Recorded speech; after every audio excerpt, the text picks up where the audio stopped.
Capítulo 8, Parte 3. O despertador era tão brusco quanto a queda no sono. Logo que ficou longe da influência da bruma verde, Paikhan abriu os olhos e viu o rosto de Eléa. Ela estava ajoelhada a seu lado, segurava sua mão direita entre suas duas mãos e o olhava angustiada. Vendo-o despertar, suspirou de alegria, deu-lhe um sorriso, abandonou suas mãos e afastou-se para que ele pudesse olhar ao redor. Ele olhou e só viu cinzento, paredes cinzas, chão cinza, abóbada cinza, e diante dele a escadaria cinza, bastante larga para deixar passar uma multidão. Subia, deserta, vazia, nua interminavelmente dentro do cinza e do silêncio, e nele desaparecia. À esquerda, uma outra escadaria tão larga e vazia descia virando no cinza, que a absorvia. Alguns lances mais estreitos de corredores em rampa cruzavam as paredes em todas as direções, para baixo e para cima. Uma camada de poeira cinzenta cobria uniformemente as paredes, os solos e os arcos. A escadaria, disse Paikhan, tinha-me esquecido. Todos a esqueceram, acrescentou o sem-chave. Paikhan levantou-se e olhou o homem. Ele também era cinzento. Suas roupas e seus cabelos eram cinzentos. Sua pele de um rosa acidentado. Foi você que me trouxe aqui? Sim, com ela. É ela que estão procurando, não é? Ele falava a meia voz, sem timbre, sem entonação. Sim, sou eu, disse Eléa. Eles não pensarão logo na escadaria. Ninguém a utiliza há muito tempo. As portas foram condenadas e camufladas, e eles terão trabalho para encontrá-las. 3 homens cinzentos surgiram silenciosos num corredor inclinado. Vendo o grupo, pararam alguns instantes, se aproximaram, olharam Eléa e Paikhan e partiram novamente sem dizer uma palavra, pelos degraus principais para cima.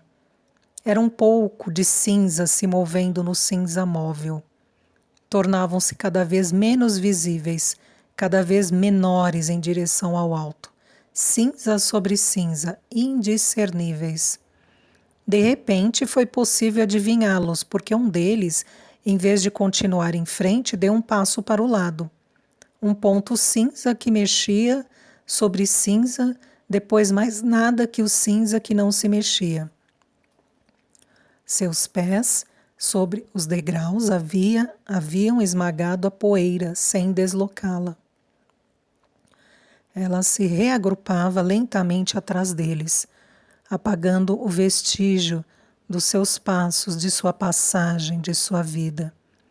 A poeira não era verelenta, e sim como um feltro, compacta, solidária.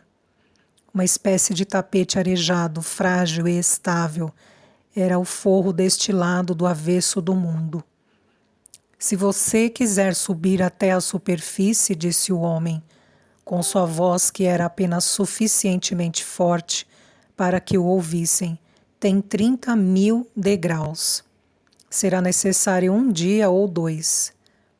Paikhan respondeu abafando instintivamente sua voz. O silêncio era como um mata-borrão, no qual tinham medo de ouvir as palavras se enfiarem e desaparecerem. O que nós queremos é chegar ao parqueamento. O da 5ª profundidade está cheio de guardas. Seria necessário subir ou descer uma profundidade. Descer será mais fácil. O sem-chave mergulhou a mão no bolso, tirou algumas esférulas de alimento e lhes deu. Enquanto as deixava desmanchar na boca, ele enxugou com as costas da mão a poeira de uma espécie de cilindro que corria à altura de um homem ao longo da parede. E aí enfiou 2 vezes uma lâmina, Um duplo jato de água começou a correr. Eleia, a boca aberta, jogou-se sobre a fina coluna transparente. Engasgou-se, tossiu, espirrou, riu de felicidade. Paikam bebia com suas mãos em concha. Tinham apenas acabado de matar a sede, quando o jato duplo secou. O conduto de água havia reparado o seu defeito. Vocês beberão novamente mais longe, disse o homem. Apressemo-nos. São 300 degraus para descer, a fim de atingir a sexta profundidade. Tomou uma escada à direita. Os dois o seguiram. Ele quase corria sobre os degraus, com uma segurança nascida na longa frequência da escada e da sua roupa de poeira. Atravessou um estreito patamar, pegou uma escada perpendicular, depois uma outra, depois à esquerda, à direita, bifurcava, zigue-zagueava sem hesitação, descendo de andar em andar, sempre mais baixo. De mãos dadas, Eleia e Paikam desciam atrás dele, enfiando-se pela espessura cinza.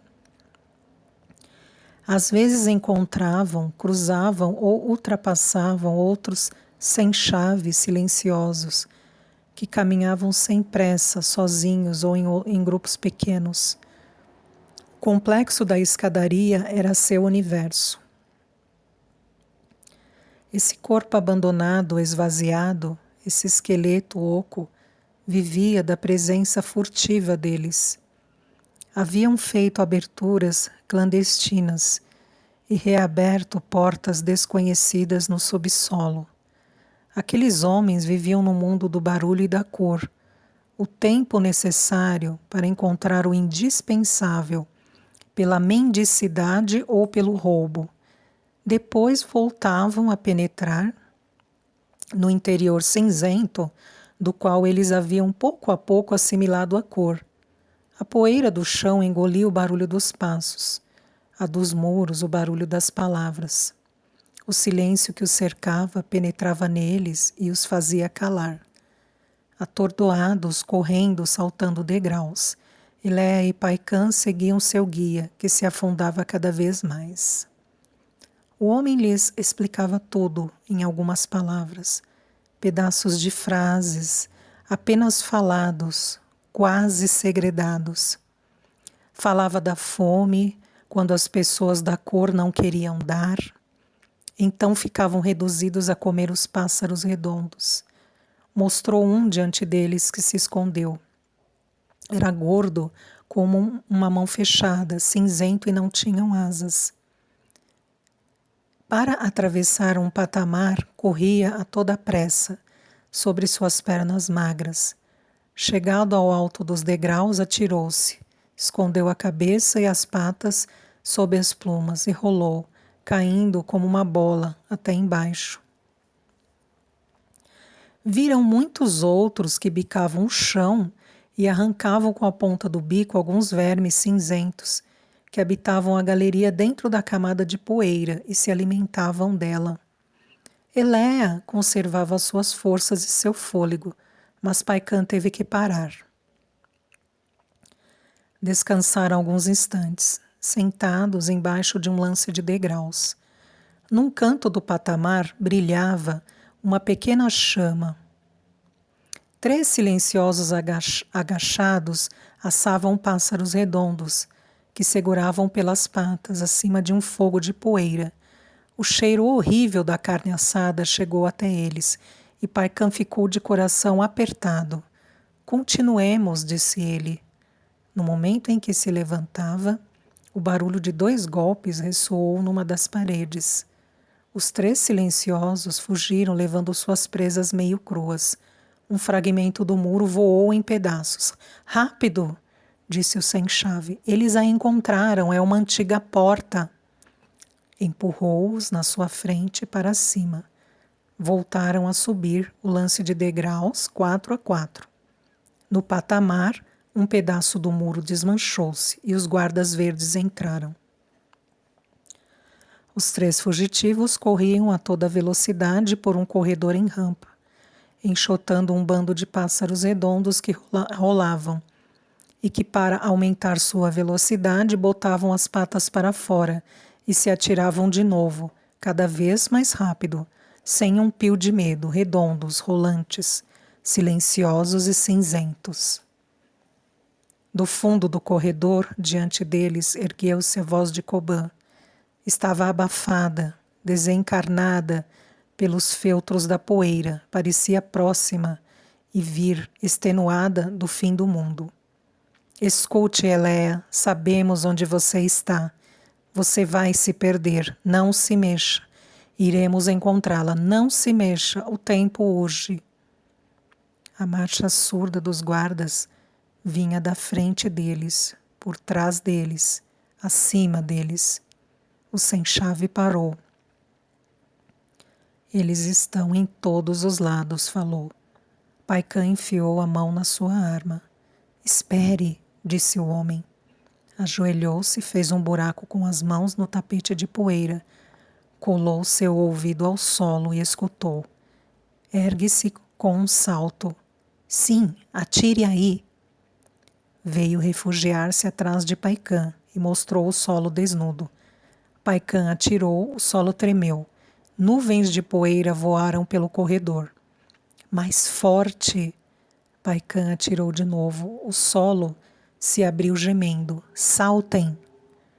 O sem-chave deu o exemplo e saltou no abismo, de onde se ouvia um barulho de rio. Eles saltaram atrás. Caíram na água amarga e morna. Uma corrente forte os levou. Eleia voltou à superfície e procurou Paikan. A água era ligeiramente fosforescente, mais brilhante nos redemoinhos e nos turbilhões. Viu o rosto de Paikan que saía da água. Seus cabelos brilhavam com uma luz verde. Ele lhe sorriu e estendeu-lhe a mão.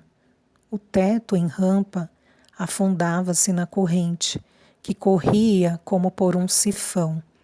No centro do turbilhão apareceu uma bola brilhante, a cabeça do sem-chave.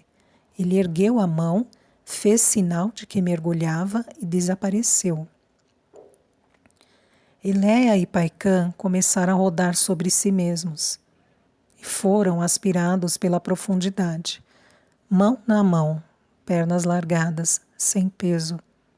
Afundavam-se na enorme espessura de um músculo de água, palpitante e morno.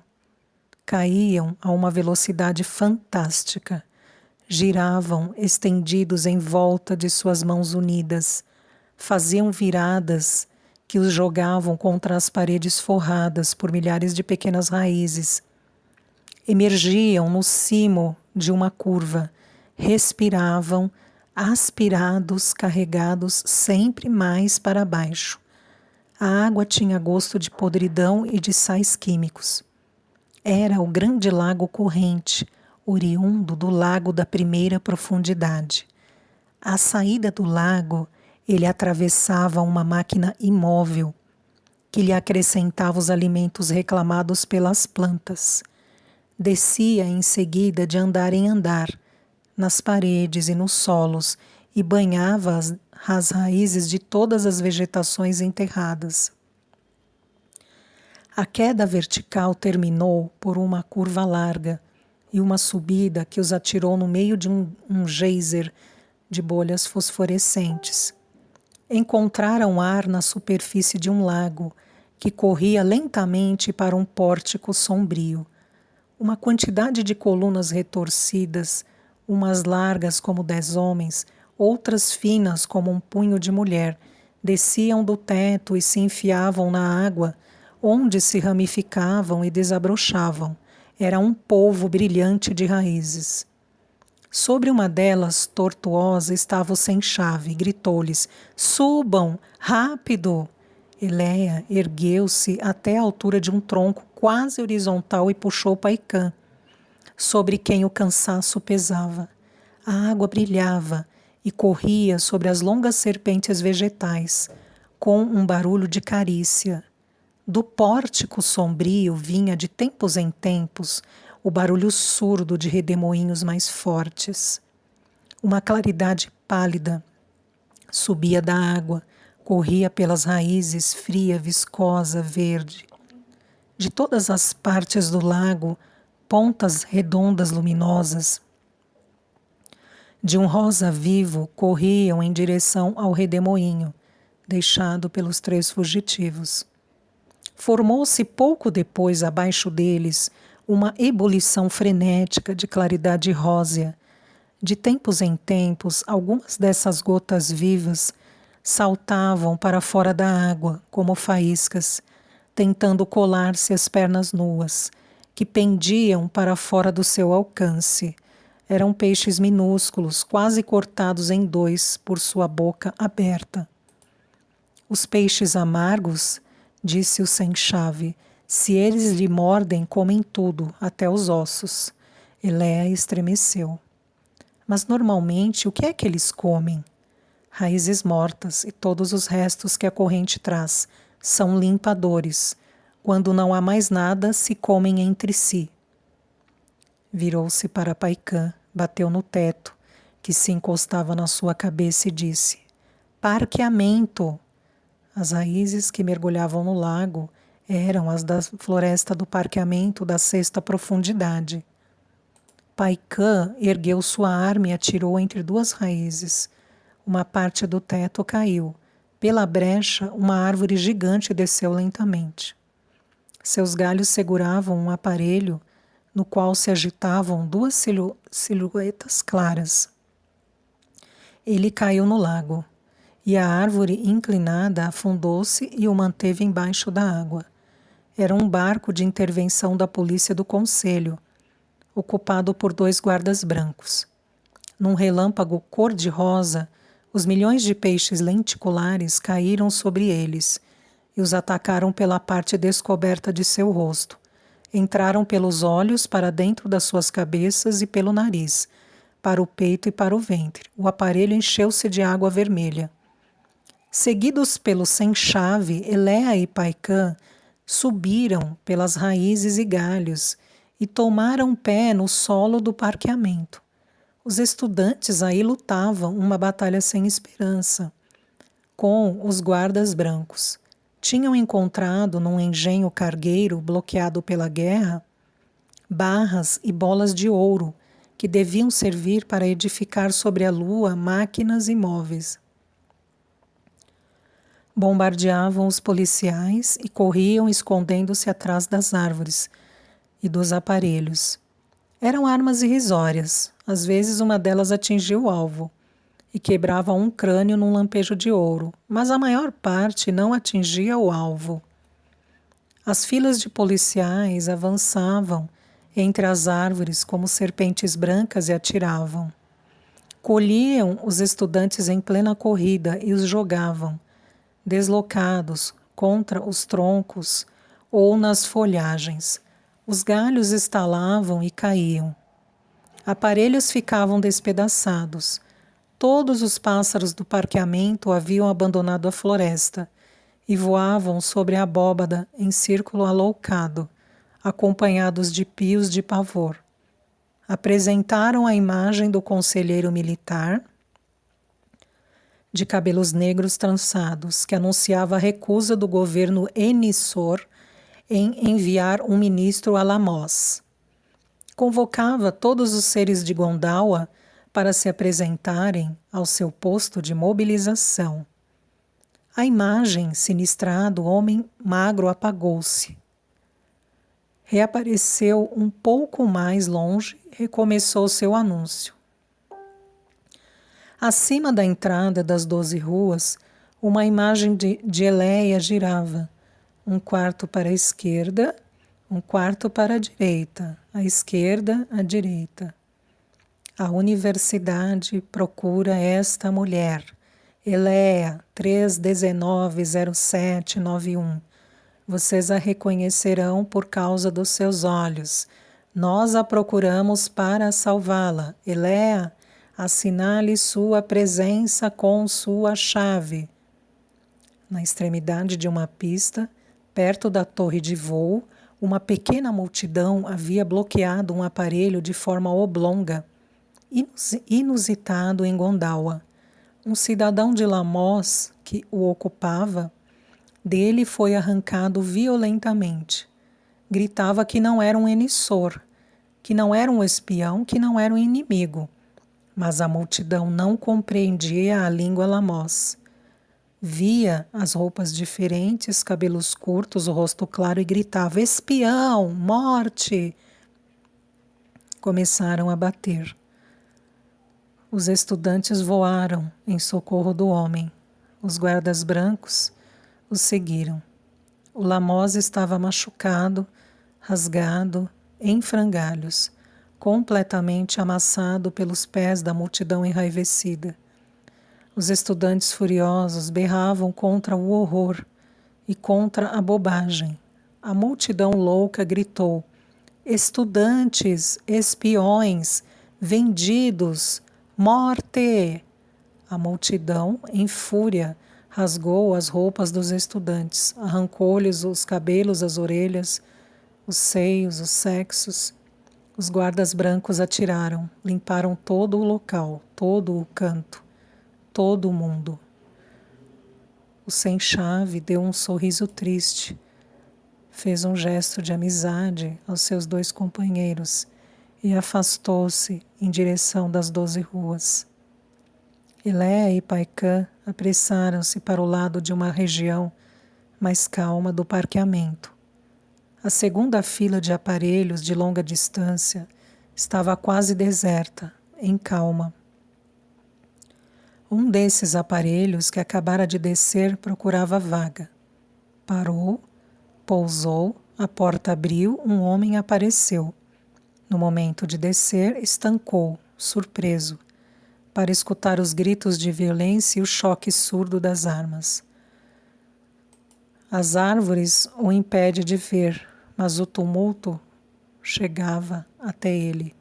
Saltou em terra. O que é que está acontecendo? Perguntou Paikã.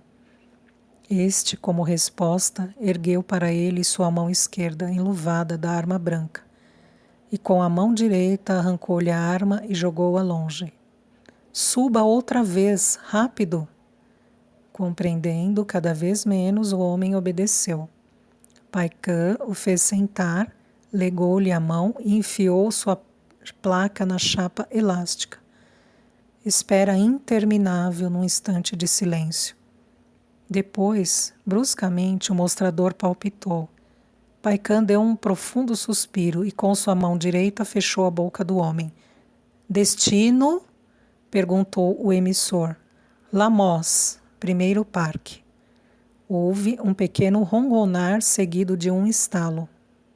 Crédito suficiente. Destino registrado. Retire sua chave. Partida. Paikã arrancou o homem de sua cadeira e jogou-o para fora, enquanto lhe gritava seus agradecimentos e suas desculpas. No mesmo momento, a porta fechava-se, o aparelho decolava, girava sobre si mesmo e ganhava a pista. Pegou-a da rampa de saída. O emissário de bordo falou: a universidade procura Eléa, 3190791.